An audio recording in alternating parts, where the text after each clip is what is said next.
네, 오랜만에 또 청년들하고 말씀을 나누는 것 같습니다. 우리 옆에 있는 지체들 보면서 이렇게 인사했으면 좋겠습니다. 당신과 함께여서 행복합니다라고 인사해 볼까요? 좀 웃으면서 하면 좋을 것 같습니다. 너무 시키니까 하는 느낌이 팍팍 나는데 우리 한 번 더 좌우 양옆에 인사 보면서 당신과 함께여서 행복합니다. 네, 네, 아멘. 우리 청년들이 함께할 때 또 기쁨과 감격이 있을 줄 믿습니다. 어, 앞으로 5월, 6월 뭐 계속해서 우리 좀 정신없는 날들을 보낼 것 같은데요. 제가 이렇게 설교를 이렇게 정리하다 보니까 제가 여러분들하고 나눌 수 있는 내용들 또 그리고 또 새로운 목사님들 그리고 강사 목사님들 오셔서 할 수 있는 그 시간들이 있어서 원래 하려고 했었던 그 설교 본문을 좀 내려놓고 우리가 좀 더 복음에 대해서 한번 이야기를 해보자라는 마음이 생겨서 오늘 그 첫 시간 복음 중심적 삶 첫 번째 관계에 대해서 나누려고 합니다. 여러분들은 누구와 함께 하십니까? 우리가 누구와 함께 한다는 건 굉장히 중요합니다. 나를 규정하기도 하지만 사실은 내가 누구를 선택함을 인하여 내가 어떻게 살아갈지에 대해서도 사실 어느 정도는 예측할 수 있죠. 아마도 제 이야기를 많이 해서 아시겠지만 어릴 적 탈선, 이렇게 또 탈선이라고 말하면 엄청 나빴다 이렇게 생각할 것 같은데 어렸을 때 이제 방황했던 시기들을 생각해 보면 제가 좋아하고 관계했던 친구들이 어찌 보면 신앙과 멀어진 삶을 살았고 또 그 삶을 살다 보니 자연스레 하나님과는 무관한 그리고 세상적으로도 조금은 불량스러운 모습이지 않았나라고 생각이 듭니다. 그래서 그 당시 제가 많이 이게 진짜 사실이구나라고 느꼈던 건 친구 따라 강남 간다라는 말이 더 젊은 나이 오히려 이 중고등학생 때 되게 많이 영향을 주는구나라는 것을 생각했고 어렸을 때 그렇게 듣기 싫었던 부모님의 말이죠. 학교 가서 좋은 친구 사겨라라는 말이 그냥 나오는 게 아니라 어떤 어른들의 경험에서 나오는 것임을 이제 알게 되었습니다. 물론 이런 부정적인 경험도 있지만 사실 우리 공동체 안에 보면 감사한 것은 계속해서 마치 도미노 현상처럼 윗기수부터 이렇게 하나하나 변화되는 걸 볼 때 어떤 친구의 변화가 또 다른 친구의 변화를 낳는 것을 경험하고 있습니다. 제가 이제 청년부 온 지 6년이 됐는데 사실은 예전엔 진짜 거들떠도 안 봤던 34기들이 지금 이제 믿음의 선배들이 되어가고 있고 35기, 36기, 37기, 38기, 39기, 40기 보면요. 여러분들 마음에 가책이 느끼라고 말하는 건 아니라 그때 이런 기술이 어떡하나라고 했던 기수들이 지금 각각의 자리에서 선배로 그리고 믿음의 일들을 경험하고 있는 걸 보게 됩니다. 실내로 성장반에도 많은 청년들이 들어와 있고 그리고 세우민이나 여러 선교의 자리에 그런 기수들이 들어와 있는 것을 볼 때마다 참으로 우리 교회 안에 있는 청년들이 그 같은 기수, 같은 친구들의 변화를 보며 함께 변화를 이뤄내는 것을 볼 때 참 감사함을 느끼게 되는 것이죠. 이런 것은 단순히 저와 여러분만 느끼는 것이 아니라 아주 어릴 적 시절부터 경험하게 됩니다. 도겸이도 요즘 무언가를 할 때 도겸이가 선택을 합니다. 이걸 누구랑 할지. 그래서 저랑 아내는 누구랑 하라고 이렇게 떠밉니다. 뭐 샤워를 누구랑 할 건가, 뭐 놀러를 누구랑 갈 건가, 밥은 누구랑 먹을 건가. 그래서 보통 저희 아내는 아빠랑 해라고 말하는데 꼭 엄마랑 해야 되는 몇 가지가 있습니다. 그것은 무엇이냐면 잠잘 때 엄마랑 자야 되고 어딘가를 좋은 걸 먹을 때는 엄마를 먼저 먹어야 되는 도겸에게도 누구락을 선택할 때는 아빠는 그냥 있어도 마나한 존재처럼 되지만 엄마는 반드시 있어야 하는 그 누구가 된다라는 것을 보게 됩니다. 사실 이런 걸 볼 때 우리가 뭐 학교에서 배우는 인간은 사회적 동물이다 이런 거를 그냥 워딩으로 배우는 게 아니라 여러분들에게 그 누구가 존재한다는 거죠. 우리 한번 좌우 양옆으로 한번 보실까요? 그만한 가치가 있는 누구입니까? 아니면은 얘는 뭐지? 이렇게 하시는 생각이 있습니까? 우리 한 번 더 옆에 있는 사람부터 이렇게 인사했으면 좋겠습니다. 당신과 함께여서 행복합니다. 네, 진심이죠? 우리 한 번 더 해볼까요? 오늘 이게 주제예요. 당신과 함께여서 행복합니다. 한 번 더 인사하겠습니다. 앞뒤 좌우로도 해주세요.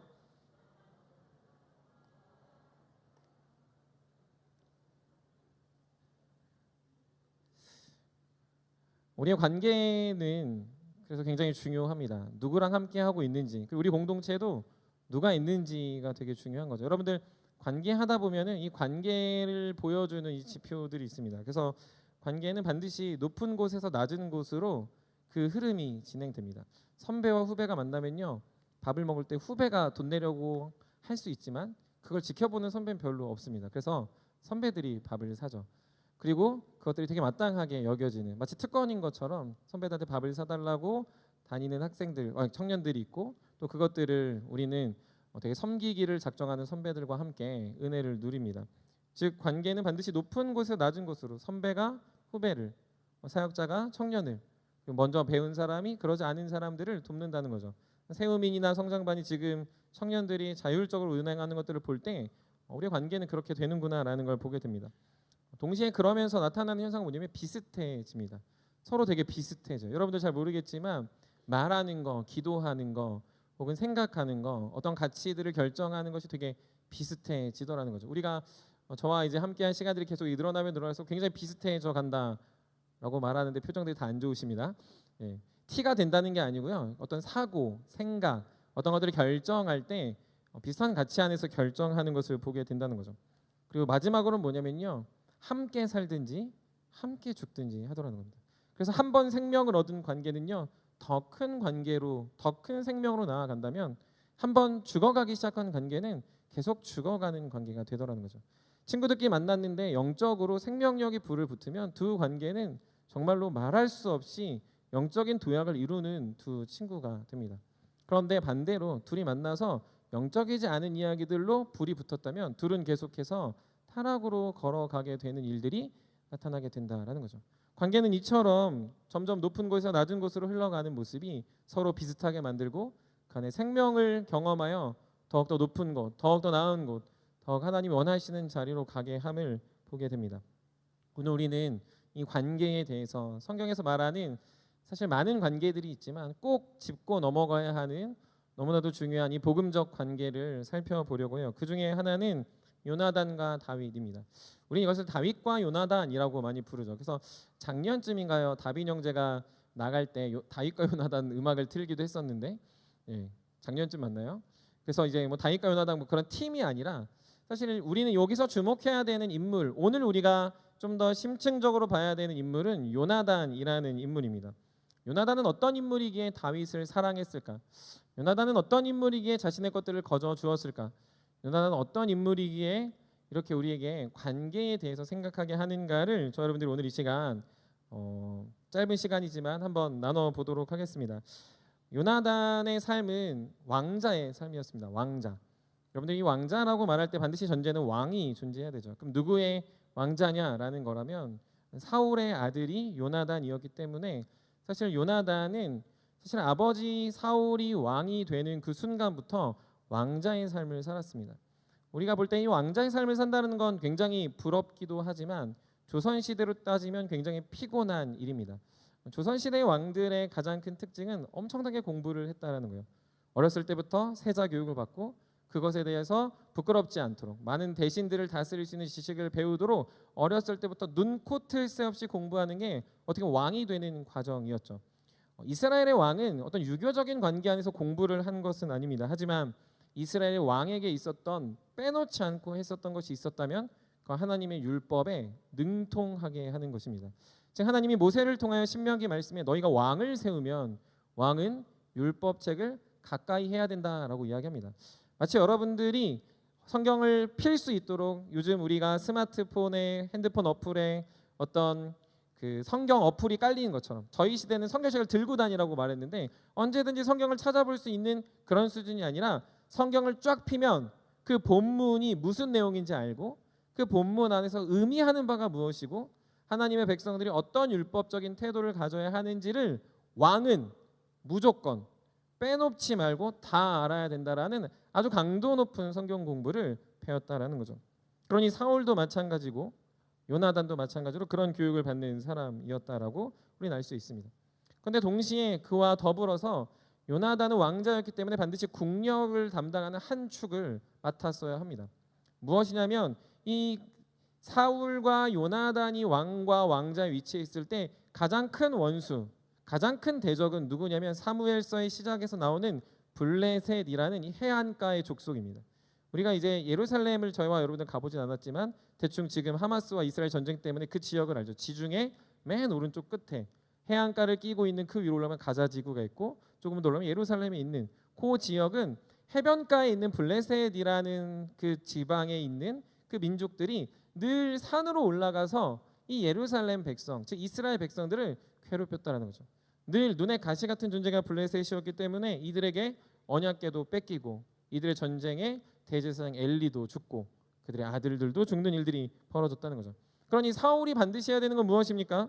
왕이 됐다면 블레셋으로부터 이스라엘 백성들을 지켜야 할 의무, 그리고 그 땅이 사실 하나님이 주신 가나안 땅이기 때문에 정복해야 할 의무가 있었다라는 거죠. 그러니 그들은 늘 전쟁했습니다. 사무엘상 12장부터 시작되는 전쟁의 스토리를 보면 하나님은 사울과 이스라엘 백성들과 함께 계속 전쟁을 했고 그 전쟁 속에서 요나단이든 사울이든 전쟁의 결과들을 보게 됐습니다. 그런데 우리가 잘 알다시피 그럼에도 불구하고 사울은 그 전쟁을 온전히 하나님의 뜻 안에서 성취하지 못합니다. 즉 불안한 마음에 자신의 생각에 하지 말아야 할 일들을 하게 됐고 그 일을 통하여 하나님은 사울을 버리셨다라고 말하시고 있습니다. 우리 한번 사무엘상 13장 13절 14절 사무엘상 13장 13절 14절 우리 화면 앞에 보시고 같이 읽어보도록 하겠습니다. 읽겠습니다. 시작. 사무엘이 사울에게 이르되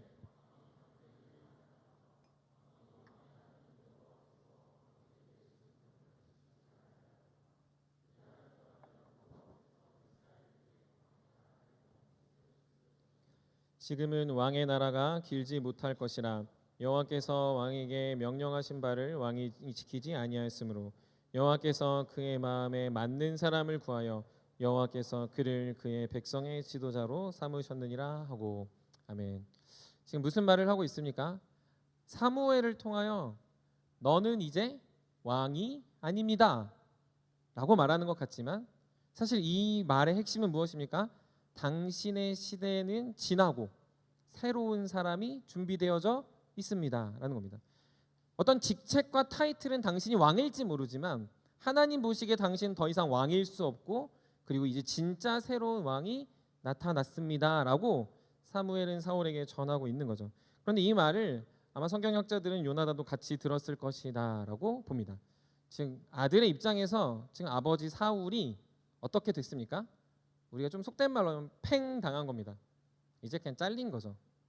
직위 자체를 바로 잘리진 않았지만 하나님이 인정하지 않는 왕이 돼버렸고요. 하나님이 이제 사울과 함께하지 않는다는 공식적인 통보를 받았기 때문에 그걸 들은 요나단은 어떠했을까요? 성경은 기록하지 않습니다만 아마 여러분들이 그런 말을 듣는다면 어떤 태도를 보였겠습니까? 아마 누군가가 내가 사랑하는 친구에게 가서 당신은 자격 없습니다. 당신은 그럴 의무가 없습니다. 당신 여기 들어올 이유가 없습니다 라고 말하면 우리는 아마 분개하고 그래서 더 원통함을 표현하고 이딴 데는 다시는 오지 않겠다라고 말하는 게 어찌 보면 우리가 관계하는 인지상정의 태도라 여겨집니다. 그러나 요나단의 그 모습이 잘 그려지지 않죠. 그런데 13장이 지나고 14장에 가면 요나단이 블레셋과 전쟁하는 모습을 보면 요나단은 좀 달랐음을 알게 됩니다. 우리가 14장의 내용을 다 읽을 수는 없지만 14장의 스토리를 보면 이런 겁니다. 블레셋 군대가 쳐들어와서 이스라엘 백성들이 굉장히 궁지에 물린 상황이 됩니다. 고지를 블레셋이 점령했고 이스라엘 백성은 그 고지 밑에 있기 때문에 다 거반 죽은 상태가 된 거죠. 근데 그때 요나단은 절벽을 기어 올라가 블레셋을 기습하기를 요청합니다. 그리고 그때 모든 사람들이 움직이지 않을 때 요나단과 요나단의 칼을 든 수종 몇을 데리고 블레셋을 쳤는데 그 전쟁이 대승을 거두게 됩니다. 이런 상황에서 하나님은 요나단을 사용하시고 사울은 그 상황에 오히려 요나단의 승리와 승적을 평가하는 게 아니라 더 높이는 게 아니라 더욱더 질책하고 오히려 요나단을 깎아내리는 모습이 14장에 등장하고 있다는 거죠. 이것을 볼 때 짧은 13장의 말씀을 읽은 것과 14장에 나타나는 요나단의 태도를 볼 때 요나단은 아마도 아버지가 그런 평가를 받을 때 기분 상해하고 하나님이 어떻게 그럴 수 있냐, 이게 어떻게 도대체 이럴 수 있냐, 그래도 양심상 그래도 하나님이라면 좀 변화시켜서 해야 되는 거 아니냐라고 말하는 게 아니라 요나단은 그것과 무관하게 하나님의 사람으로 훈련되어져 가고 있음을 보여주고 있습니다. 그리고 그러던 어느 날 우리가 잘 아는 사무엘상 17장에 다윗과 골리앗의 싸움을 역시 요나단도 보게 됩니다. 사울은 그 현장에 있었지만 그 현장에서 사울이 나가 골리앗을 이기려는 군인이 되지 못했습니다. 모두가 벌벌 떨고 있었고 모두가 그 전쟁에서 뒷걸음질 치고 있을 때 아주 작은 소년 17살 난 소년 다윗이 왔죠. 오늘 나눠드린 센터장 질문지가 그 그림의 한 부분인데 아주 작은 소년이 나타나 그 골리앗을 무찌르는 걸 누가 보냐면 사울 왕 옆에 있던 요나단이 보게 된다는 거죠. 우리가 길게 설명했습니다.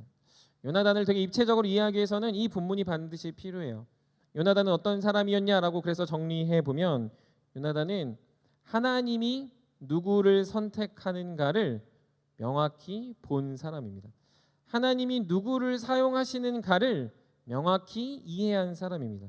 아무리 왕이라 하더라도 하나님의 마음에 합하지 않으면 하나님은 그를 버리시고 아무리 연약하고 부족해도 하나님이 선택하시고 하나님을 의지하면 하나님은 그를 통하여 하나님의 역사를 드러내신다라는 것을 경험했다라는 것이죠.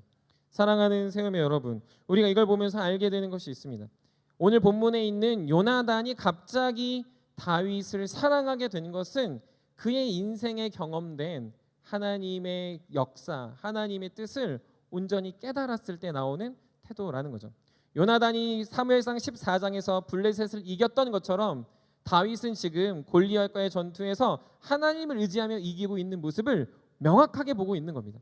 아무도 하나님을 순종하지 않고 아무도 하나님의 뜻 안에 살아가지 않는 그때에 자신의 아버지조차 버림받은 이 막막한 상황, 어둠의 순간, 어찌 보면은 이 나라가 풍전등화와 같은 상황에 있는데 저 조만한 아이 다윗이 등장해서 하나님을 의지하고 전쟁을 하니 아니요 골리앗과 1대1로 싸우니 크게 승리하는 것을 요나단은 보게 되었다라는 거죠. 사랑하는 여러분, 우리가 그러므로 요나단에게 가장 중요한 경험은 하나님이 자신에게 말하셨던 것처럼 다윗에게 말하는 그 하나님의 역사 안에서 연합되고 연결되어지고 있다는 겁니다. 아무나하고 연결되어지는 게 아니에요. 사울하고 감정적인 연결을 해서 아버지를 불쌍히 여기는 믿음이 아니라 불쌍히 여기는 태도가 아니라 그 안에 담겨져 있는 하나님의 경험, 하나님의 능력, 하나님의 뜻을 바라보며 지금 다윗을 향한 태도를 갖게 되었다라는 거죠.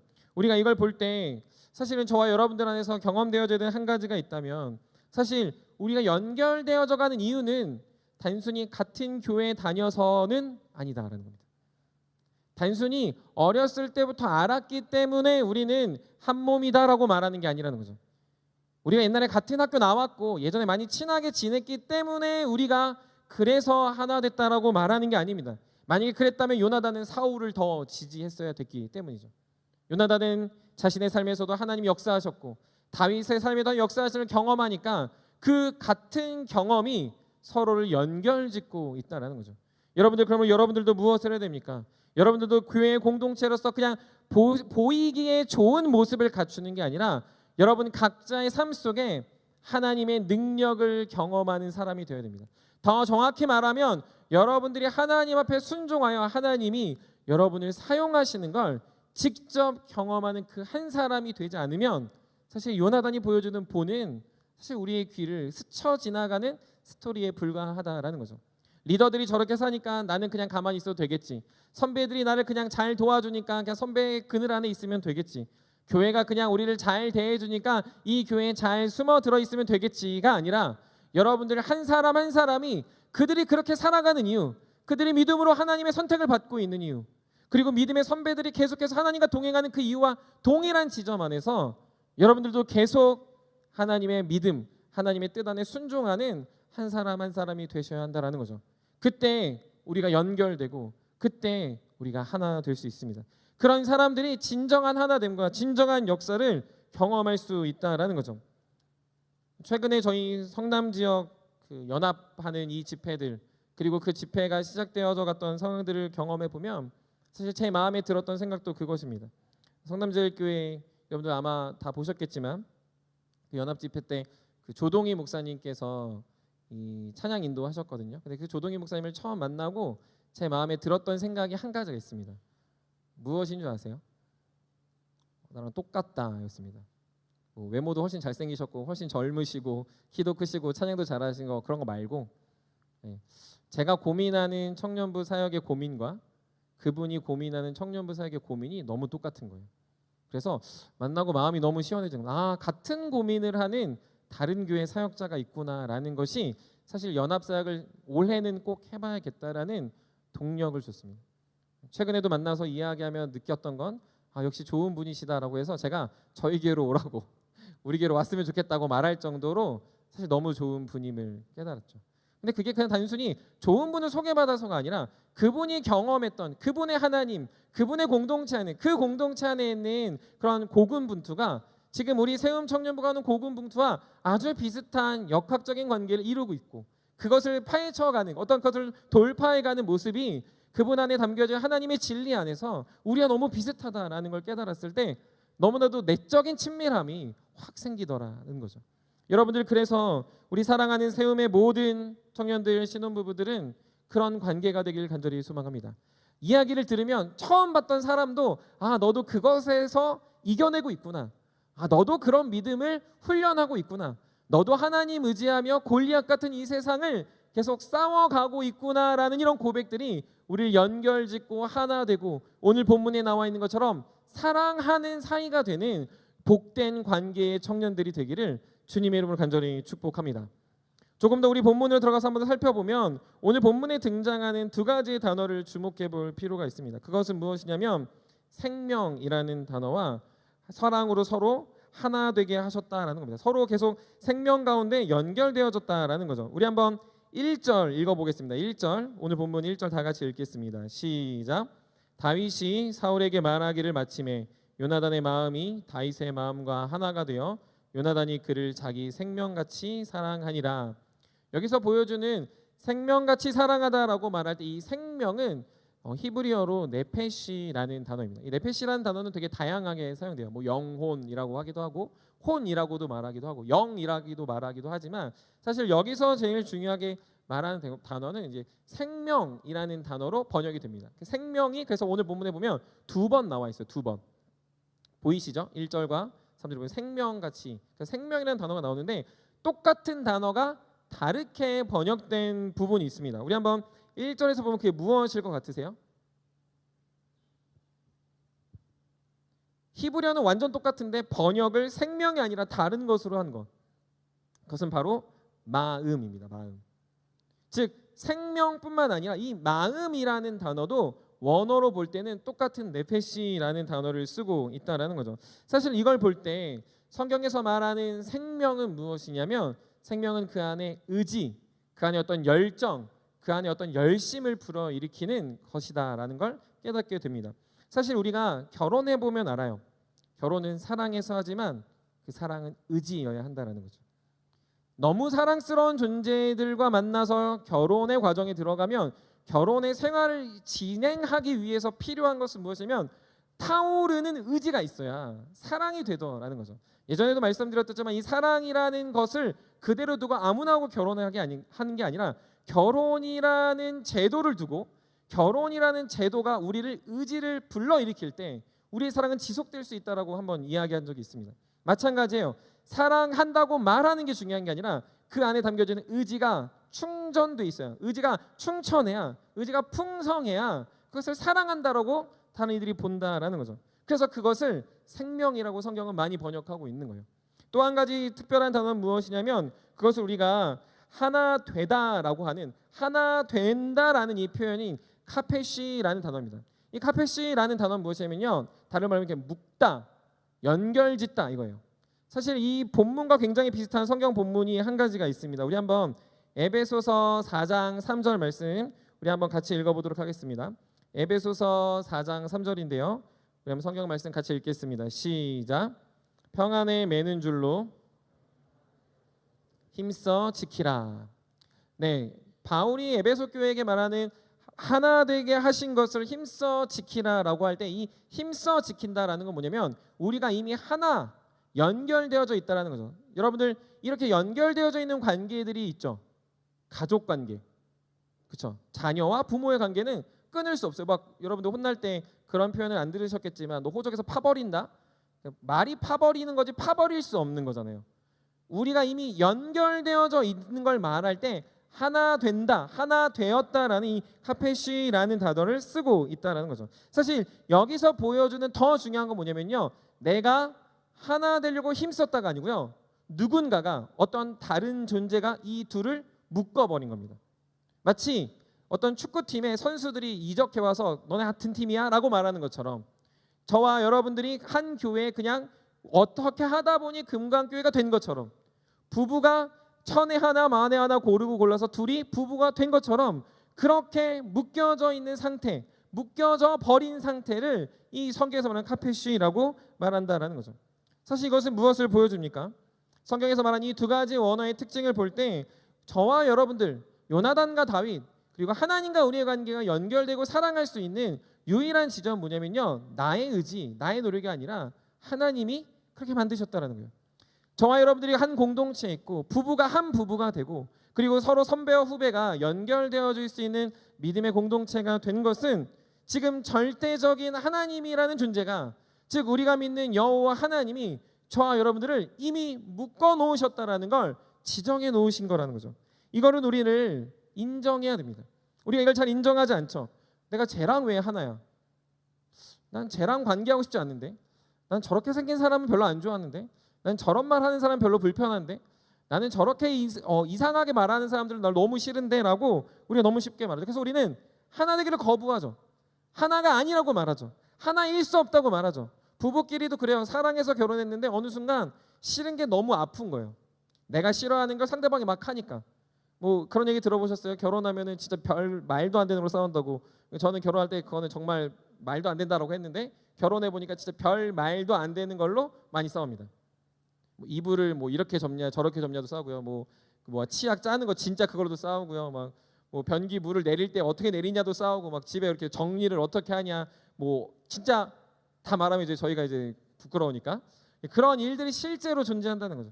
그런데요, 살아가다 보면 우리의 삶 속에서 등장하는 이런 말도 안 되는 것을 통해서 우리는 내가 선택해서 사랑하고 선택해서 의지하고 나의 의지를 줄까 말까 줄로 재는 거죠. 내가 저 사람한테 의지를 10% 주고, 내가 저 사람한테 의지를 한 70% 주고, 내가 저 사람한테는 한 99% 정도는 줄 수 있겠다라고 생각하면서 우리의 사랑을 감정이라는 영역에 가둬버린다라는 거죠. 여러분, 이게 얼마나 천박하고 이게 얼마나 성경에서 말하지 않는 관계인지를 깨달으셔야 합니다. 성경에서 말하는 관계는요, 적당히 해라, 조금 더 해라, 조금 더 많이 해라가 아니라 생명을 걸고 사랑해라라는 거죠. 근데 누구와 그렇게 사랑해야 됩니까?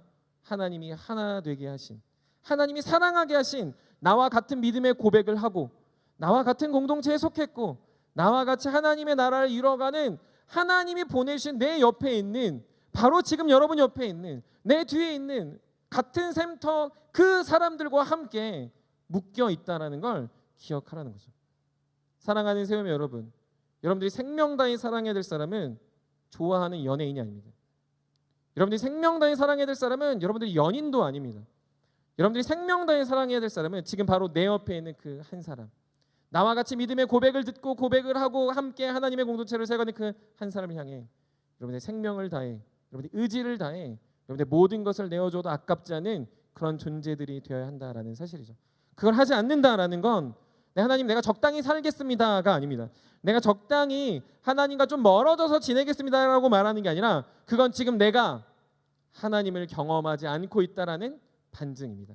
그건 내가 지금 하나님을 내가 선택했다라고 고백하는 불신앙의 태도다라는 것을 꼭 기억하셔야 된다라는 거죠. 그러므로 사랑하는 여러분, 여러분들 오늘 마음에, 여러분들 오늘 모임에서, 여러분들 센터 안에서, 여러분들 팀 모임 안에서 정말로 내 옆에 있는 지체들을 열정적으로 사랑하기를 결단하고 또 선택하고 그런 삶을 살아내는 우리 모두가 되기를 간절히 소망합니다. 그럴 때 우리 안에 하나님의 감격과 감사가 드러나고 여러분들의 마음속에 주님이 나를 너무 사랑하시고, 그리고 오늘 우리가 마지막 찬양했던 것처럼 주님이 그 사람도 그렇게 사랑하신다라는 걸 그때 깨달을 줄 믿습니다.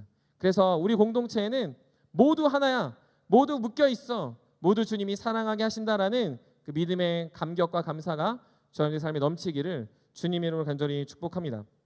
마지막으로는 이 요나단의 모습에 마지막에 드러나는 가장 큰 충격은 뭐냐면요, 마치 그러지 않아도 되는 사람의 굳이 귀찮은 행동처럼 보입니다. 우리가 예전에 룻기를 볼 때 보아스가 룻을 향해서 했던 행동과 너무 흡사하죠.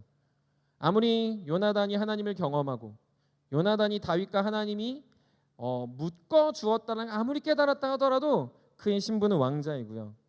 다윗의 신분은 목동입니다. 좀 더 쉽게 말하면 요나단은 엄청 유명한 사람이고요. 다윗은 무명 중에 무명입니다. 아버지도 무시했던, 예전에 설교할 때 얘기했죠. 아버지도 무시할 만한 별 볼 일 없는 존재인 거죠. 지금은 우리가 다윗이 유명하다고 말하니까 유명한가 보다 하지만 이 당시 상황으로 보면 말도 안 되는 관계라는 거죠. 요나단은 형입니다. 대략적으로 10살이 정도 많다라고 생각하는데 10살 많은 형이죠. 그러니까 45기면 한 35기 거예요. 지금 우리가 이제 31기 형들도 많이 있는데 태안 형제로 따지면 네 그렇습니다. 예, 그러니까 이게 차이가 좀 있는 거죠. 예. 먼저 된다. 그렇다고 원로가 되는 건 아니니까 우리가 그래서 먼저 됐죠. 굳이 안 만나도 돼요. 왜냐면 이미 자기 사람들, 자기 친구들, 귀족들이 있었겠죠. 그리고 자신이 굳이 안 해도 아버지가 왕이 안 되면 그래 내가 왕이 되면 그냥 어느 순간 되는 사람입니다. 더 나아가서 자기는 모든 걸 누리고 있는 사람이었어요.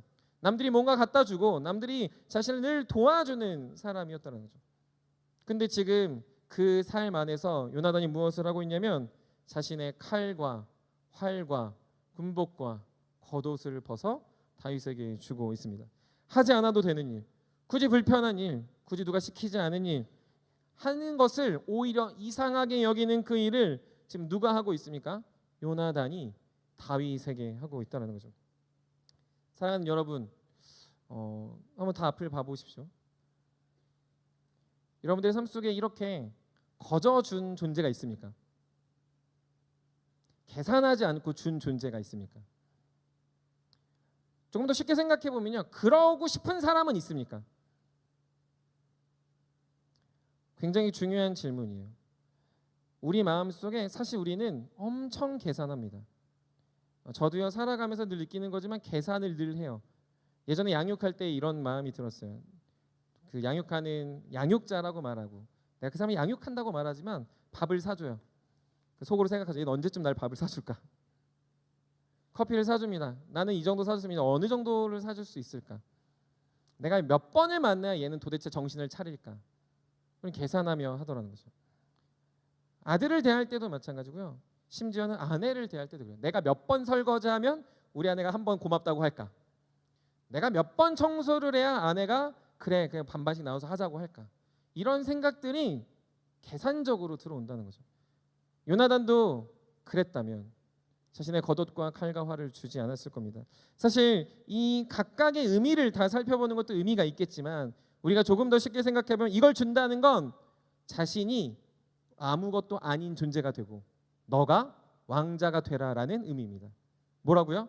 자신은 아무것도 아닌 존재가 되어도 괜찮고 너가 대신 왕자가 되라라고 선포하는 겁니다. 사무엘상 13장에서 사무엘이 사울에게 말할 때 너희 아버지가 왕이 안 된다라고 말할 때 사울의 입장에서 생각하는 게 아니라 하나님의 입장에서 생각할 때 누가 왕이 되면 좋을까라고 보는 때 내가 아니라 너 다윗이 왕이 되면 참 좋겠다라고 요나단은 굳이 안 해도 되는 굳이 불편한 일을 선택하고 있다라는 거죠.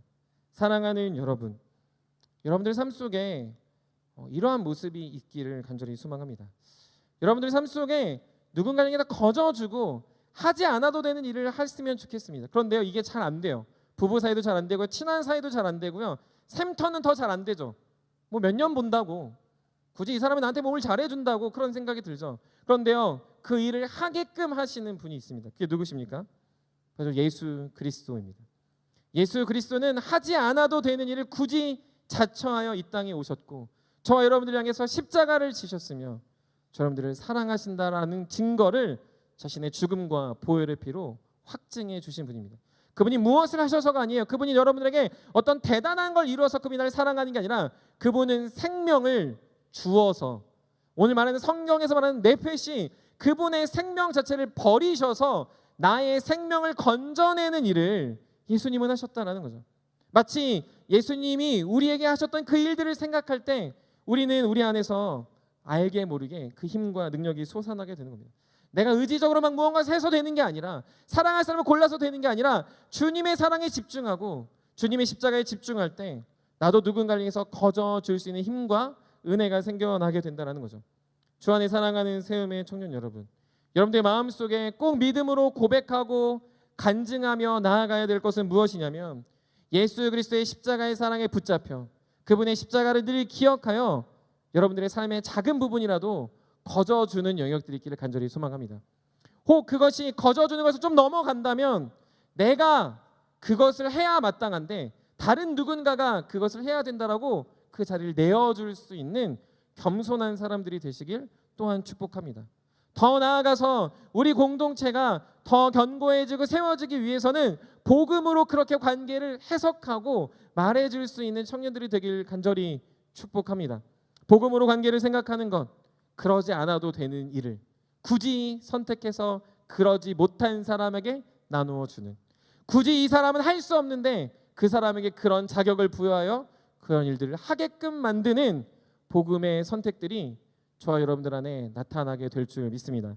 그러므로 그렇게 복음으로 관계를 생각하고 연결되어지는 여러분들을 통해서 하나님은 우리 안에 살아계시고 여러분들 마음에 더 깊은 사랑과 은혜를 전해주실 거라 확신합니다. 말씀을 마무리합니다. 우리가 복음적인 관계 안에서 서로를 생각할 때 많은 사람들은 누구랑 할 것인가 고민합니다. 하지만 복음에 있는 하나님의 백성들은 내 옆에 있는 하나님의 공동체, 그리고 무엇으로 그것을 해야 되는가를 먼저 생각하는 사람들입니다. 세움의 청년들은 어떠한지는 잘 모르겠습니다.